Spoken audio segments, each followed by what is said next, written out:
Baik, kita lanjutkan sidang pemeriksaan sengketa banding yang dijatuhkan oleh pemohon banding PT Global Intra Talenta. Sebanyak 2 berkas dibuka dan nyatakan terbuka untuk umum. Baik, ini sidang yang kelima. Di sidang berikut sebelumnya, majelis telah meminta kepada pemohon untuk bisa menjelaskan terkait dengan hubungan istimewa, terkait dengan PKKU, juga terkait dengan dokumen-dokumen Bipidok untuk bisa dijelaskan secara lebih detail, lebih baik, agar bisa menjelaskan secara rinci dan jelas kepada majelis. Silakan pemohon, apa yang sudah disiapkan di sidang hari ini? Baik, terima kasih Yang Mulia. Mohon izin, pemohon banding hari ini sudah mengupload penjelasan tertulis melalui e-Textbook dan juga SharePoint. Adapun terkait penjelasan tertulis pemohon banding, izin akan kami sampaikan Yang Mulia, di mana dalam penjelasan tertulis kami sampaikan yang pertama mengenai tanggapan pemohon banding atas penjelasan dari terbanding pada sidang sebelumnya. Bahwa sebagaimana dijelaskan dalam penjelasan tertulis terbanding tanggal 23 Juli 2025, terbukti bahwa dokumen penetapan harga transfer tahun 2019 atau PIDOK tahun 2019 telah tersedia dan telah diberikan kepada terbanding melalui email pada tanggal 18 September 2023, yang yaitu sebelum surat pemberitahuan hasil pemeriksaan atau SPHP diterbitkan pada tanggal 25 Oktober 2023. Dengan demikian, Tipidok tahun 2019 yang disampaikan oleh pemohon banding kepada terbanding, hal ini pemeriksa, masih dalam jangka waktu proses pemeriksaan. Bahwa oleh karenanya, terbanding semestinya masih memiliki waktu cukup untuk melakukan analisis lebih lanjut terhadap Tipidok tahun 2019 yang telah disampaikan oleh pemohon banding. Selanjutnya, izinkan pemohon banding untuk menyampaikan poin-poin penting dalam laporan Tipidok tahun 2019 ya. Di mana yang pertama, bahwa sebagaimana tercantum dalam Tipidok tahun 2019 pada bagian A pendahuluan, disebutkan bahwa tujuan dibuatkan Tipidok tahun 2019 adalah untuk mendokumentasikan analisis atas transaksi dengan pihak afiliasi yang dilakukan oleh PT Global Intra Talenta, dalam kurung yang selanjutnya disebut GLINS, atau perusahaan, dengan pihak afiliasinya untuk tahun pajak yang berakhir pada 31 Desember 2019. Bahwa dengan demikian, terbukti pihak yang diuji yang dimaksud pada ringkasan transaksi yang diuji pada TPL tahun 2019 adalah PT Global Intra Talenta atau pemohon banding, bukan pihak lain sebagaimana yang disampaikan oleh pembanding di penjelasan tulis sebelumnya.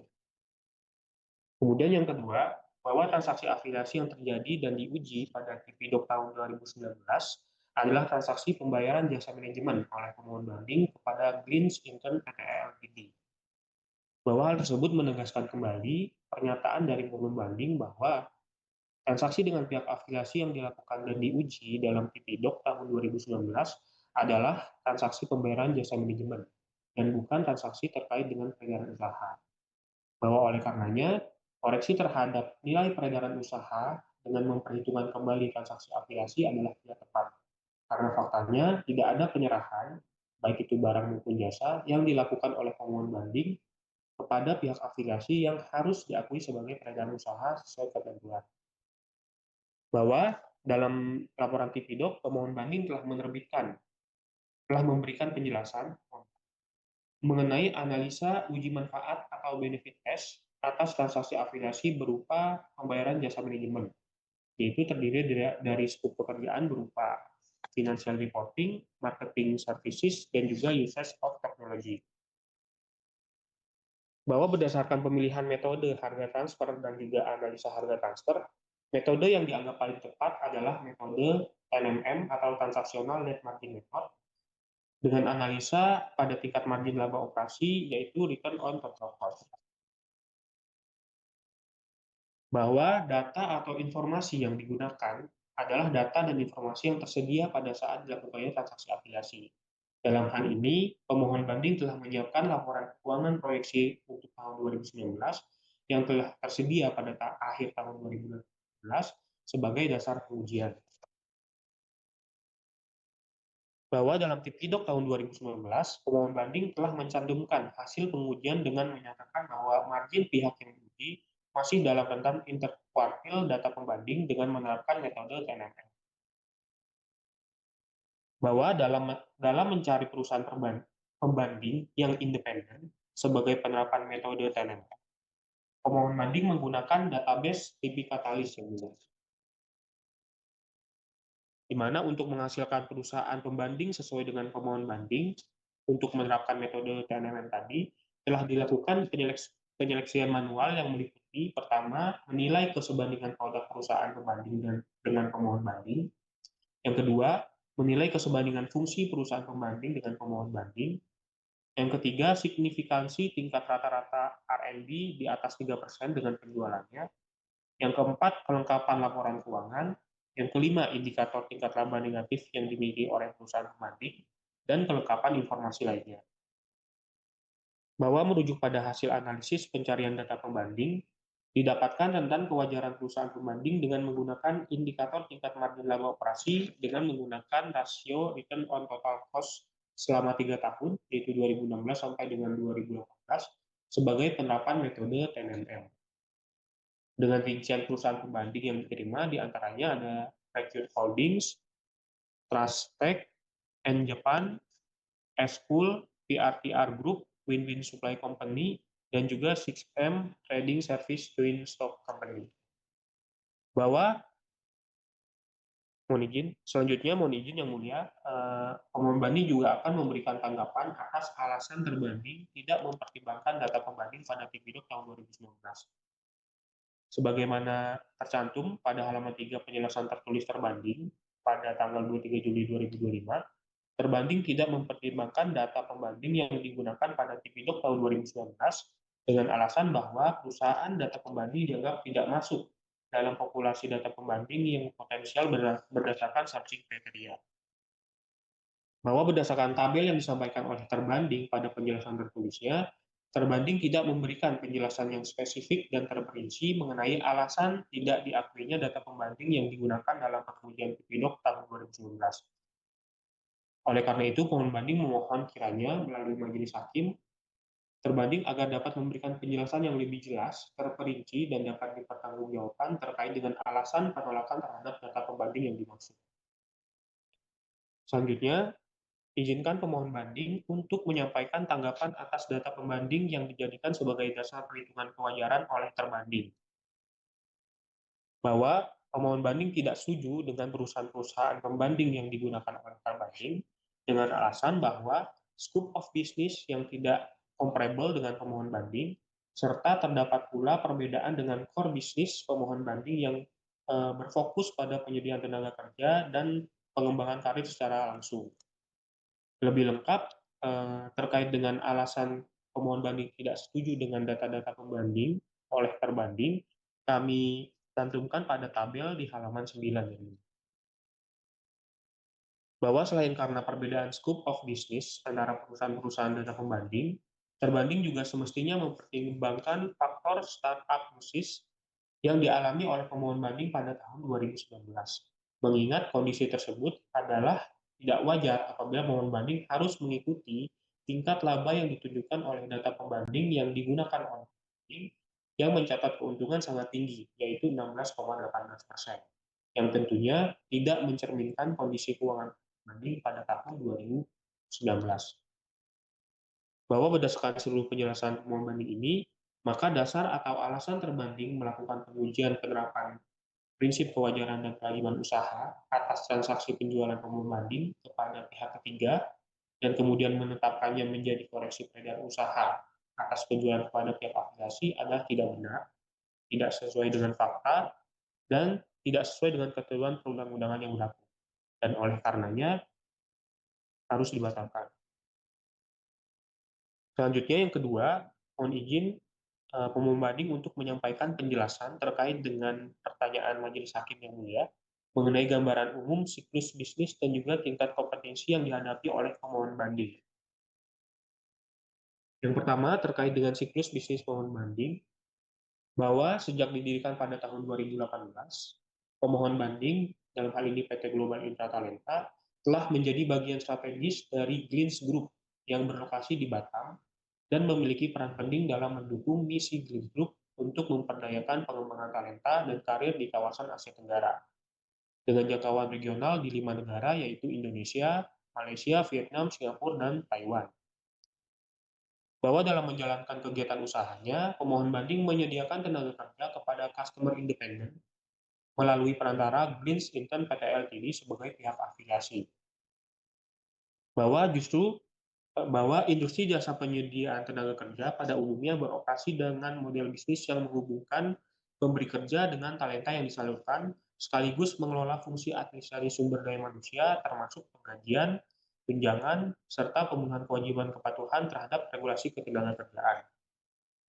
Bahwa pemohon banding merupakan perusahaan yang pada periode pajak sengketa tahun 2019 masih berada dalam tahap awal, dengan karakteristik probabilitas yang lazim dialami oleh perusahaan-perusahaan sejenis pada tahap pertumbuhan, di mana yang pertama melakukan investasi besar pada sumber daya manusia, teknologi pendukung, serta pengembangan jaringan dan pasar. Yang kedua, mengalami pertumbuhan pendapatan yang bersifat bertahap karena skala usaha belum mencapai kapasitas penuh. Dan yang ketiga, menghadapi kerugian operasional yang masih terjadi sebagai konsekuensi strategi penetrasi pasar dan pembangunan kapabilitas jangka panjang.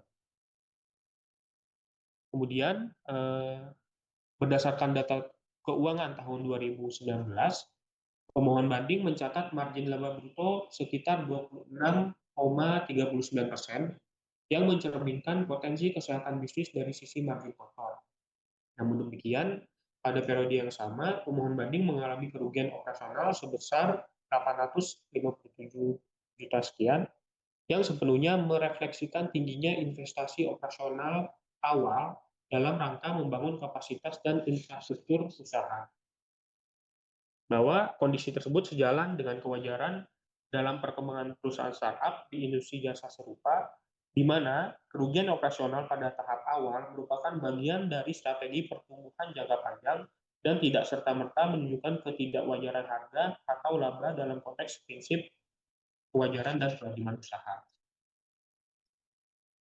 Selanjutnya yang kedua, mengenai tingkat kompetensi yang dihadapi oleh pemohon banding yang mulia, bahwa industri jasa penyedia tenaga kerja merupakan industri yang sangat kompetitif, di mana pelaku usaha harus bersaing dalam aspek kecepatan pelayanan, kepatuhan terhadap regulasi, efisiensi administrasi, dan juga kualitas layanan kepada klien dengan mengutamakan ketersediaan sumber daya manusia. Dalam industri ini, perusahaan dengan jaringan luas, cakupan operasional regional atau global, serta pengalaman usaha yang panjang memiliki keunggulan komparatif yang signifikan. Bahwa pemohon banding berdiri pada tahun 2018 dan beroperasi sebagai perusahaan startup di industri yang didominasi oleh perusahaan-perusahaan mapan dengan pengalaman puluhan tahun. Yang mana untuk perusahaan-perusahaan yang kami maksud sudah kami cantumkan pada tabel halaman 13 yang mulia. Dengan hal ini, pemohon banding harus menghadapi persaingan yang sangat intens dari perusahaan-perusahaan dengan jaringan global, kapasitas modal yang besar, teknologi layanan yang canggih, dan reputasi yang telah terbangun selama puluhan tahun. Industri ini secara inheren menempatkan kualitas talenta dan inovasi teknologi sebagai faktor utama penentu keberhasilan. Bahwa berdasarkan perbandingan tingkat kompetensi sesuai dengan tabel di halaman 13, dapat dijelaskan bahwa pemohon banding yang didirikan pada tahun 2018 dan pada periode pajak yang disengketakan masih berada pada tahap awal pengembangan usaha. sehingga berbeda secara signifikan dengan para kompetitor utama di industri yang telah mencapai tingkat kematangan usaha. Yang kedua, dari segi jaringan dan cakupan geografis, para kompetitor beroperasi di puluhan negara dengan dukungan kantor cabang dan infrastruktur bisnis yang luas. Sedangkan pemohon banding berfokus pada pasar regional dengan basis operasi di Batam dan dukungan operasional dari Gileen Singapura. Bahwa dari sisi kinerja keuangan, pemohon banding pada tahun 2019 masih mencatat kerugian operasional sebagai konsekuensi dari tingginya investasi awal pada sumber daya manusia, teknologi, dan pengembangan pasar. Hal ini berbeda dengan kompetitor yang secara umum telah mencatat laba operasional dan laba bersih. Namun demikian, pemohon banding menunjukkan potensi profitabilitas dengan margin laba kotor sebesar 26,39%, yang mengindikasikan model bisnis yang sehat jika skala operasional telah tercapai. Bahwa dengan mempertimbangkan kondisi-kondisi tersebut, pemohon banding berpendapat bahwa karakteristik usaha dan tahap perkembangan usaha yang dihadapi oleh pemohon banding tidak dapat disamakan dengan perusahaan-perusahaan besar yang telah beroperasi puluhan tahun. Perbedaan tingkat kematangan usaha, skala operasi, serta kapasitas modal merupakan faktor yang relevan dan material dalam analisis kesebandingan ini. Demikian yang mulia penjelasan yang dapat kami sampaikan dalam persidangan hari ini.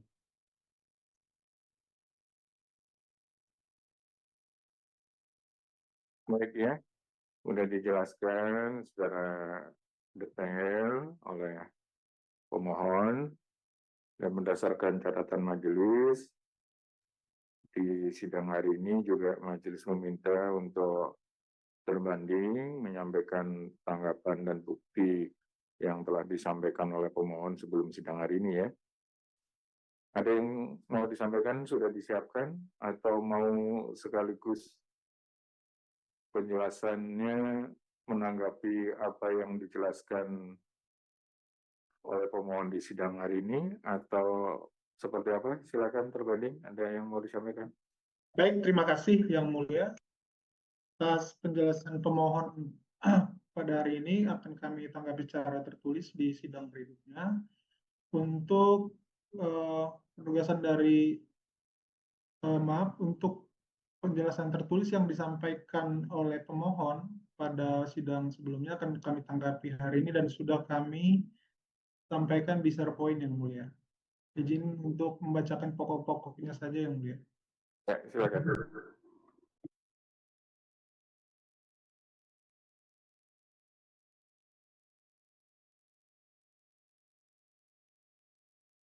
Izin share screen Yang Mulia.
Baik, terima kasih Yang Mulia. Kami akan menanggapi penjelasan tertulis dari pemohon pada persidangan sebelumnya. Yang pertama, terkait dengan peredaran usaha, bahwa pemohon menyebutkan sebelumnya penghasilan bruto atau peredaran usaha tersebut seluruhnya adalah transaksi dengan pihak independen. Tanggapan kami Yang Mulia bahwa sesuai dengan hasil pengujian menunjukkan bahwa pemohon banding menerbitkan invoice atas penyerahan jasa seluruhnya kepada induknya Gileen Intern Pty Ltd dan sebaliknya menerima pembayaran dari induk tersebut. Kami cantumkan screenshot contoh dari invoice-nya yang mulia di halaman 2. Kemudian untuk jasa manajemen, terkait eksistensi jasa manajemen, dalam penjelasannya ada 3 bagian yang disampaikan oleh pemohon banding, yaitu bahwa ada bukti eksistensi jasa manajemen, ada marketing services, kemudian usage of technology. Masing-masing penjelasan dari pemohon akan kami tanggapi. Yang mulia, yang pertama terkait dengan eksistensi jasa manajemen.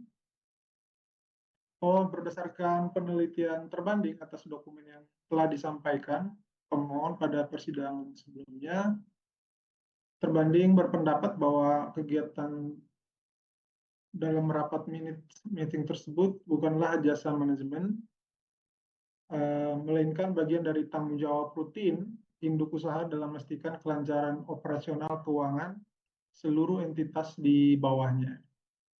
Kami coba meneliti satu persatu konten dari isi bukti yang disampaikan. Alasan kami atau dalil terbanding menyebutkan itu bukan merupakan jasa manajemen. Yang pertama, dari karakteristik rapatnya merupakan aktivitas rutin, terbukti dari frekuensinya tetap dan terjadwal. Di situ dilaksanakan setiap hari Minggu, tanggal 11 November, 18 November, kemudian agenda pertemuan juga bersifat template. Kemudian kegiatan tersebut bertujuan untuk operasional internal, dan kegiatan tersebut bersifat monitoring dan reporting standar keuangan secara grup, dan bukanlah merupakan pemberian layanan jasa konsultan manajemen. Kemudian juga kami menyoroti dari sisi partisipan dan penanggung jawab internalnya. Kemudian dari sisi agendanya, beberapa agenda yang disebutkan dalam bukti tersebut terkait dengan penjadwalan gaji, juga penugasan bank reconciliation mingguan. Kami screenshotkan di halaman 5 tersebut contoh bukti yang sudah disampaikan, yang menunjukkan bahwa semua poin di atas adalah merupakan operasi rutin yang dijalankan setiap minggunya agar laporan keuangan grup selalu up to date. Itu bagian terkait dengan jasa manajemen. Yang pertama terkait dengan financial reporting. Kemudian terkait dengan marketing services juga kami menyampaikan bahwa yang dijelaskan pemohon tersebut bersifat umum dan tidak ditujukan secara spesifik untuk pemohon banding. Selanjutnya, untuk penggunaan teknologi, kami juga telah melakukan pengecekan atas dokumen invoice yang disampaikan dan bukti pembelian layanan teknologi tersebut. Yang disampaikan pada lampiran 7 penjelasan tertulis pemohon diperoleh bahwa pembelian layanan cloud hosting, komunikasi, kolaborasi, dan seterusnya dilakukan oleh Intern PT Ltd. Namun demikian, tidak ditemukan dokumentasi yang menunjukkan bahwa layanan ini diimplementasikan atau digunakan untuk operasional pemohon banding, dan tidak terdapat laporan penggunaan yang mengidentifikasi proporsi pemakaian oleh pemohon banding, sehingga menurut terbanding layanan tersebut tidak spesifik diarahkan untuk aktivitas pemasaran. Demikian pokok-pokok penjelasan kami, Yang Mulia. Terima kasih. Ya, kemudian ada yang mau ditanyakan Pak Ana, silakan Pak Ana. Pemohon, saudara sudah menjelaskan mengenai local file yang sudah serahkan sebelum SPHP ya. Master file-nya gimana pemohon?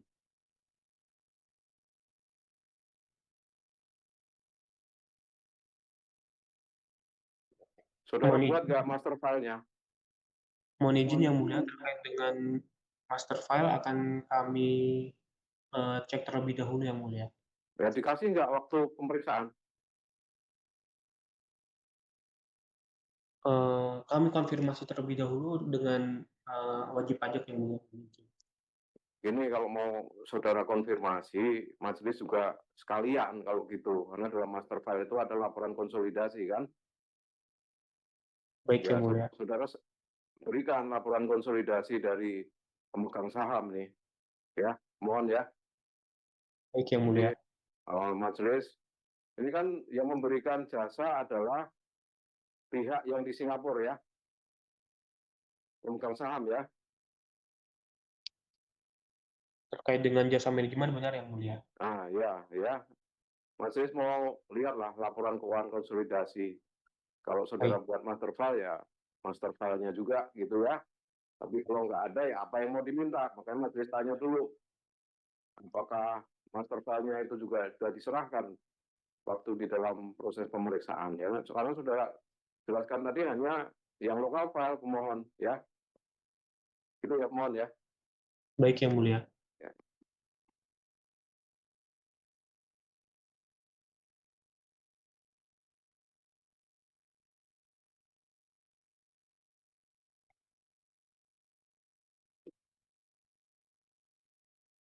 Baik ya. Nanti kita sidang berikutnya di tanggal 10 September. Agendanya untuk pemohon menyampaikan master file dan juga laporan keuangan konsolidasi dan juga untuk menjelaskannya. Kemudian untuk terbanding memberi tanggapan atas apa yang disampaikan oleh pemohon di hari ini ya.